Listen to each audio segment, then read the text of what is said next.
वस्तु द्वारा nवें सेकंड में चली गई दूरी के लिए व्यंजक। Expression for distance travelled by A object in nth second. ठीक है। मान लो कि कोई वस्तु अपने प्रारंभिक वेग v0, मान लो कोई वस्तु अपने प्रारंभिक वेग v0, ठीक है, एवं एक समान त्वरण a से गतिमान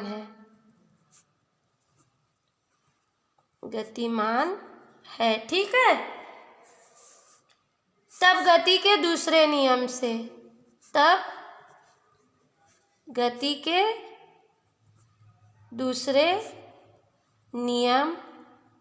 से क्या होगा? वस्तु द्वारा n सेकंड में चली गई दूरी, वस्तु द्वारा n सेकंड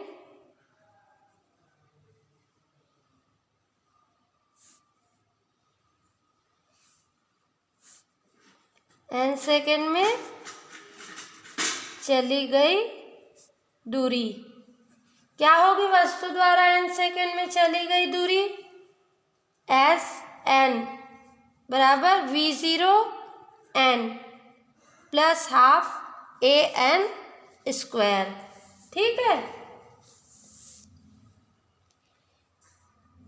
ये होगा, है ना। अब यदि इससे n से पहले एक ले तो तथा वस्तु द्वारा n-1 सेकेंड में चली गई दूरी,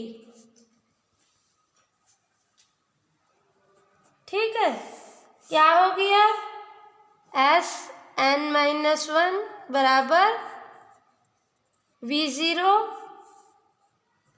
n-1 प्लस हाफ n-1 का होल स्क्वायर, ठीक है, n-1 का स्क्वायर। तो अब इन दोनों समीकरण से अपन क्या निकाल सकते हैं? nवें सेकंड में चली गई दूरी निकाल सकते हैं ना, आपने पढ़ा होगा पहले। nवें सेकंड में चली गई दूरी, तो nवें सेकंड में चली गई दूरी निकल जाएगी। क्या करेंगे अपन? इसको माइनस कर देंगे। तो मान लिए वो nवें सेकंड में चली गई दूरी क्या है? dn, तो Sn-1, ठीक है। तो ये क्या आ गया हमारा? v0 n plus half an square minus v0 n-1 plus half an-1 का स्क्वायर, ठीक।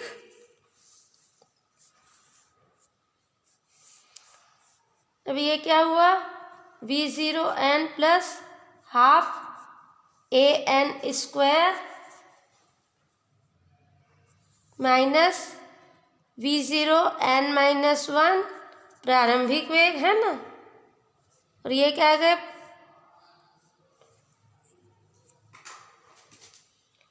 ये आ गया हमारा minus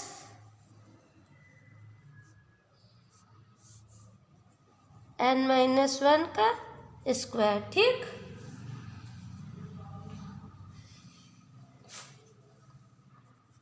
v0 n plus half an² minus v0n minus minus plus v0 minus half an इसको ऐसे ही रखते हैं अपन, है ना। इसको पहले खोल लेते हैं, तो ये क्या हो गया, a माइनस बी का सूत्र लग गया, है ना। तो n² माइनस 2an, है ना।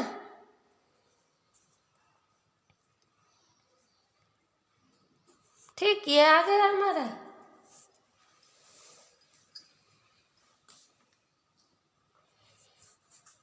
फिर ये कट गया, है ना।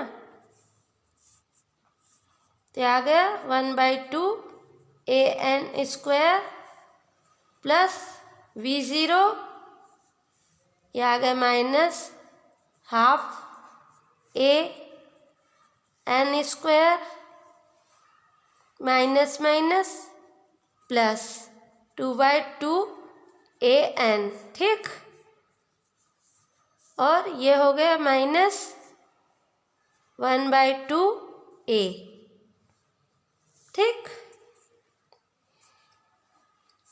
ये कट गया अपना, ये कट गया, ठीक। ये कट गया, तो क्या बच गया हमारा, v0 प्लस an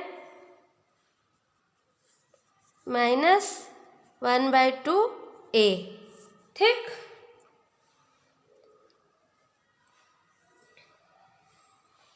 तो इसको हम लिख सकते हैं v0, a कॉमन निकाल लिए, ठीक है। और इसमें से 1/2 भी कॉमन निकाल लिए, तो ये आ गया हमारा n-1 2n-1, ठीक। यहाँ 2 का गुणा कर दिए, ठीक। तो ये आ गया हमारा dn, तो ये आ गया हमारा dn बराबर v0 प्लस a/2 2n-1, ठीक। यही nवें सेकेंड में चली गई दूरी के लिए व्यंजक है, ठीक है। अब यदि कोई वस्तु विरामावस्था से चलकर, नोट, अब जब वस्तु विरामावस्था से चलकर एक समान त्वरण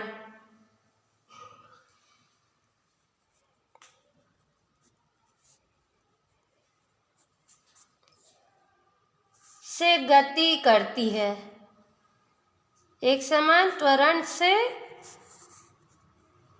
गति करती है, ठीक है। तो पहले दूसरे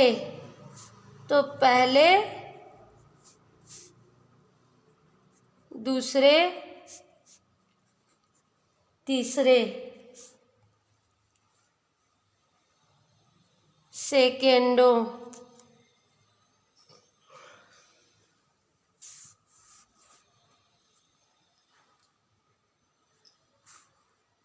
में तय की गई दूरी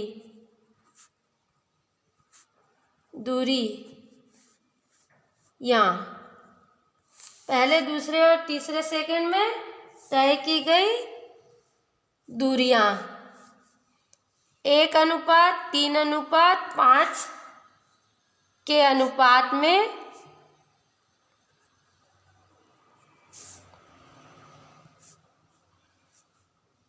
होती हैं। अब इसका प्रूफ भी बता देती हूँ मैं आप लोग को कि ये कैसे होता है। ठीक, जो सूत्र है अपना, सूत्र dn बराबर v0 plus a plus 2n minus 1 है ना। इससे में v0 प्रारंभिक वेग क्या हो गया, 0 है ना, विरामावस्था है इसलिए। और a त्वरण क्या हो जाएगा, गुरुत्वीय त्वरण के बराबर है ना, रखने पर पहले सेकेंड में चली गई दूरी क्या होगा, d1 बराबर 0 प्लस हाफ a की जगह g हो गया और 1 2 इंटू 1 है ना, माइनस 1। ठीक, तो ये क्या आएगा, 0 और ये जी 2 कट गया, ये आ गए हमारा 1/2g। ठीक, अब दूसरे सेकेंड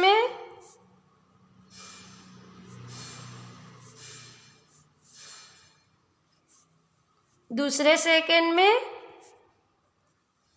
चली गई दूरी। ठीक है, तो d2 बराबर यहाँ क्या आ गया, 0 plus half g 2 into 2 minus 1 बराबर क्या आ गया अपना, ये 2 कट गया। ठीक,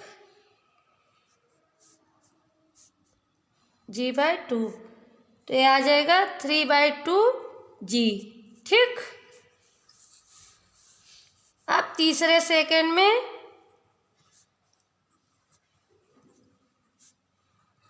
में चली गई दूरी। ठीक है, तो d3 बराबर 0 प्लस हाफ g 2 n की जगह 3 माइनस 1, तो ये आ जाएगा 2 कट गया और 3, फिर लघुत्तम लिए तो ये आ जाएगा 5/2g। ठीक, इसी तरह बाकी भी हो जाए, तो इसलिए हम क्या कर सकते हैं, d1 अनुपात d2 d3। ठीक, बराबर 1/2g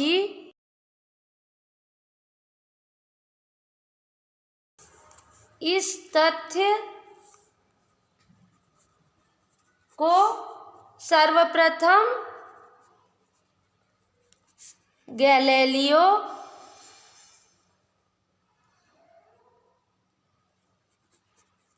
गैलीली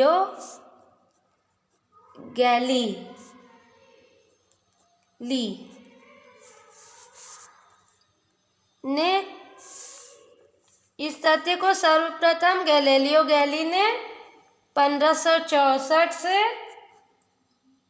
1642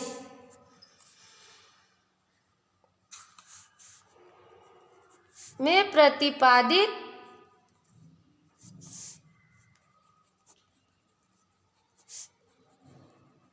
किया था।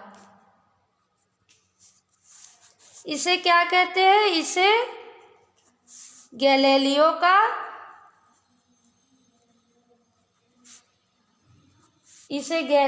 का विषम अंक संबंधित नियम भी कहते हैं। नियम भी कहते हैं। ठीक है, इसके कथन के अनुसार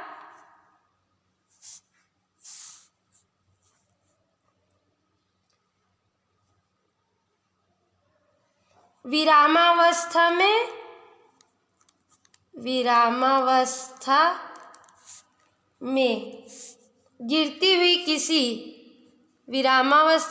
गिरती हुई किसी वस्तु द्वारा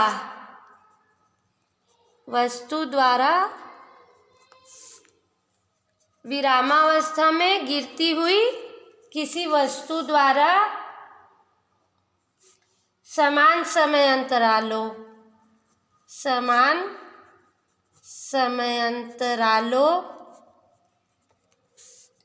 में चली गई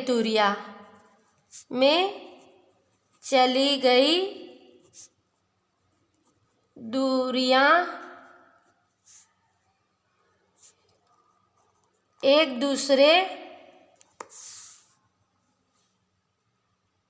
दूसरे से उसी अनुपात में होती हैं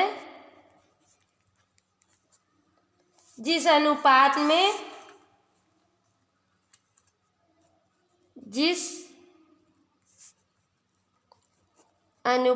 में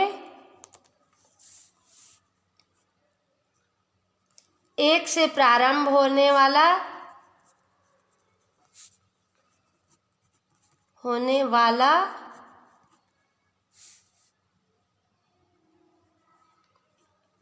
एक से प्रारंभ होने वाले विषम अंक अर्थात 1:3:5:7 होते हैं, है ना, होते हैं। ठीक, तो ये क्या है, गैलीलियो का विषमांक संबंधित नियम है ना। इसमें क्या होता है, विरामावस्था में गिरती हुई किसी वस्तु के द्वारा, यदि कोई वस्तु विरामावस्था से गिर रही है तो वो वस्तु यदि समान समय अंतराल में चली गई दूरी उस अनुपात में होंगी जिस अनुपात में हमारा एक से प्रारंभ होने वाला विषम अंक होता है। ठीक है।